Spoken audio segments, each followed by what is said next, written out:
In our series, School Matters, we're looking at how the pandemic is affecting classroom results. About 2/3 of American students are using some form of remote learning, but some new academic performance numbers suggest the disruption to in-person education is taking a heavy toll on many of them.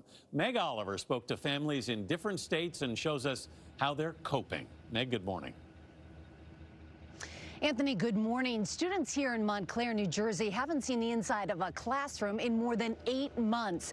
But across the country, about 40% of districts fall into that category. And the students' grades tell a sad story.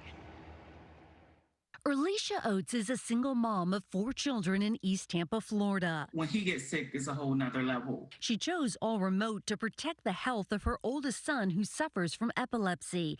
But her 15-year-old daughter is struggling. Has she ever failed a grade before? She has not. And this fall? She made a D the last 9 weeks on AP World History, and she was freaking out. That has never happened before. How's that affecting you?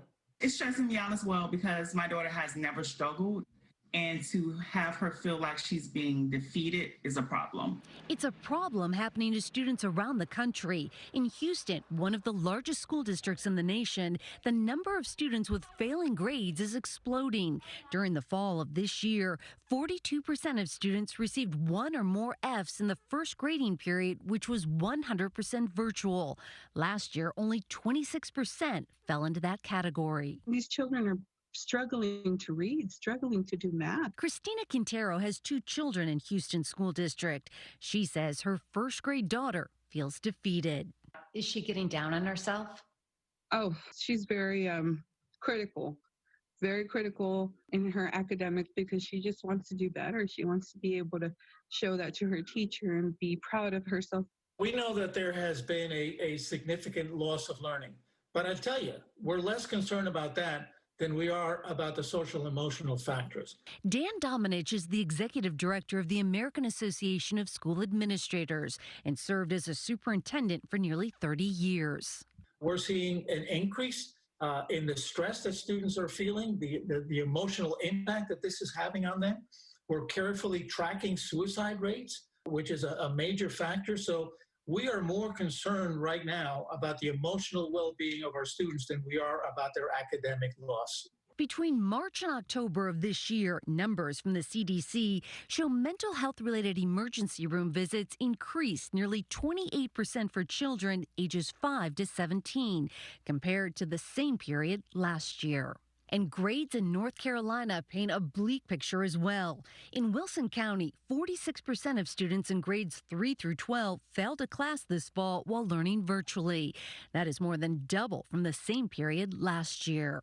We made an early decision to award incompletes to students who were trying to make progress but weren't where they were supposed to be, because it sends a signal to finish as opposed to an F. In Cleveland, 42% of the students live below the poverty line. Superintendent Eric Gordon says 20% of Cleveland Metro students had incompletes in the first marking period. Is it fair to have traditional grading in all remote learning?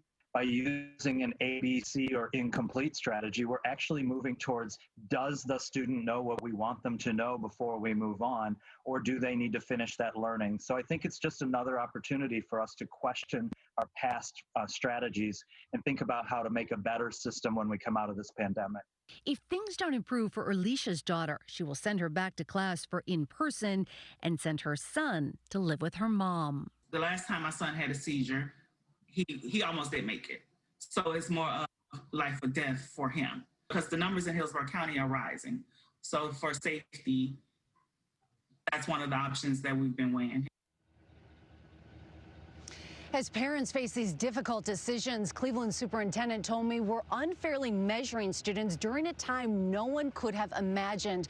They're already discussing ways to close the gap post-pandemic, whether that involves summer school, night classes, or even weekend camps. Tony? It's going to take a lot, Meg. Thank you very much.